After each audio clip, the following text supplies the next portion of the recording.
After migrating to Medina, battles used to happen only for a few days in a year, like Badr, Uhud, and Khandaq.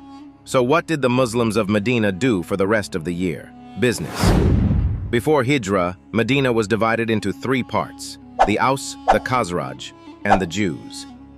Aus and Khazraj were both Arab tribes, but they had been in severe conflict for many years, which had not only destroyed their lives but also devastated their businesses and economy. There was a huge difference between the economies of Makkah and Medina. Makkah, due to the Kaaba and its central location in the Arabian Peninsula, was one of the richest cities in Arabia. In contrast, Medina had a mostly agricultural economy, which made it much smaller than Makkah's economy. Even within this small economy, a significant problem existed. If the Aus tribe established a market in Medina, the Khazraj would not buy anything from it, and vice versa. Seeing this conflict, the Jews took maximum advantage and established the main market of Medina in their area, forcing all the people of Medina to purchase from this market. As a result, the entire control of Medina's economy was in the hands of the Jews. They constantly conspired to ensure that the conflicts between the Arab tribes never ended, knowing well that if the Aus and Khazraj reconciled, the Jewish economic dominance would collapse. When Rasulullah migrated from Makkah to Medina, he was not only accompanied by the poor, but also by some very wealthy businessmen, including the likes of Rahman bin Auf and Uthman bin Affan, radiyallahu anha, who were among the wealthiest in Makkah and left everything behind for the sake of Islam. Those who migrated to Medina had neither a place to live nor a business. The Prophet settled the Muhajirun from Makkah in the homes of the Ansar in Medina. Rahman bin Auf, one of the wealthiest from Makkah, was settled with Sa'd bin Rabi, one of the wealthiest in Medina. Sa'd bin Rabi offered to give Rahman half of everything he owned, but Rahman bin Auf politely declined and requested only to be shown the way to the market. When he reached the Jewish market, he saw that the entire economic control of Medina was in the hands of the Jews, specifically under Abu Rafi, who controlled prices to benefit the Jews while harming the Arabs' businesses. The Prophet noticed that the Jews had controlled Medina's economy in three ways. The market. The only market of Medina was under Jewish control, similar to how markets worldwide are under their control today. Interest, usury. The Jews had lent large amounts to Arab leaders on interest, trapping them in debt and enslaving them economically. This is similar to how the Muslim world today is enslaved due to interest. Entertainment. The Jews had engrossed the Arabs in dance, music, and games to keep them distracted, much like how the global entertainment industry today is under their control. They also controlled alcohol production and sales in Medina, earning vast profits. After Hijrah, Rasulullah gradually began to dismantle this system. When most of Medina became Muslim, the Jews tried to control the Muslims through interest, but Allah gradually prohibited interest in the Quran, leading Muslims to stop taking interest from the Jews. This freed them from debt and slavery, breaking a major pillar of Jewish power.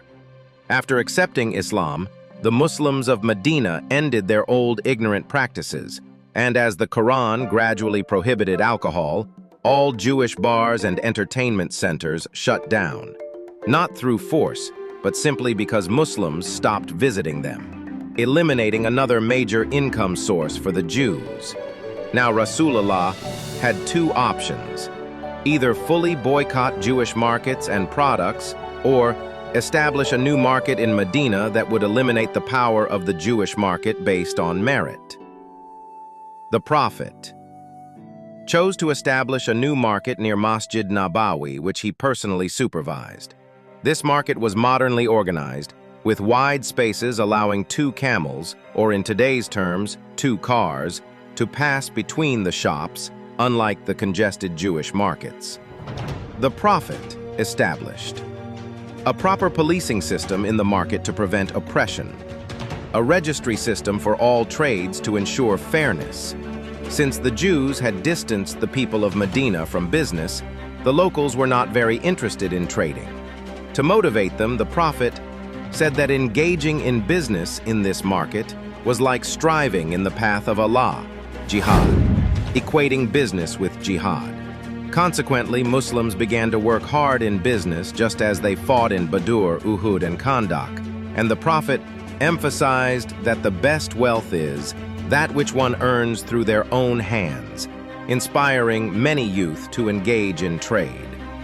In this context, the Jews used to deceive caravans from outside, giving them lower prices. But in the Muslim market established by the Prophet, equal rights were given to all, attracting caravans away from Jewish markets towards the Muslim market, gradually raising the Muslim market's economy to the level of the Jewish market. In Jewish markets, the rich oppressed the poor, but the Prophet instructed that a laborer should be paid before his sweat dries, which not only benefited the workers, but also led to rapid cash flow in the Muslim market, as workers would spend their wages there, increasing transactions and eventually making the Muslim market surpass the Jewish market. Abdur Rahman bin Auf became the most powerful businessman in the market, surpassing Abu Rafa's control, and Muslims began to acquire more wealth than the Jews. However, unlike the Jews, they did not hoard their wealth but used it to help other Muslims. For example, Uthman radiyallahu anhu bought a well from a Jew and made water free for the Muslims of Madinah. The Jews, displeased by this, had initially thought that they could enslave the Muslims and make more money, so when the Muslims migrated to Medina, they signed agreements not to side with anyone against the Muslims. However, when they saw that the Muslims had crushed their economic power, they broke their agreement within a few years and supported the Quraysh during the Battle of Khandaq, after which the Muslims punished them. Thus, within a few years, Rasulullah Sallallahu without war or coercion, permanently ended the Jewish economic dominance in Medina, bringing the entire economic control of Medina into the hands of Islam. A few years later, during the Caliphate of Umar radiyallahu anhu, after conquering the Roman and Persian empires, Muslims became the world's superpower, with Medina as the most powerful city and its market as the world's most powerful market, built meticulously by the Prophet, peace be upon him. Those who did business in this market became the wealthiest people in the world, Sallallahu.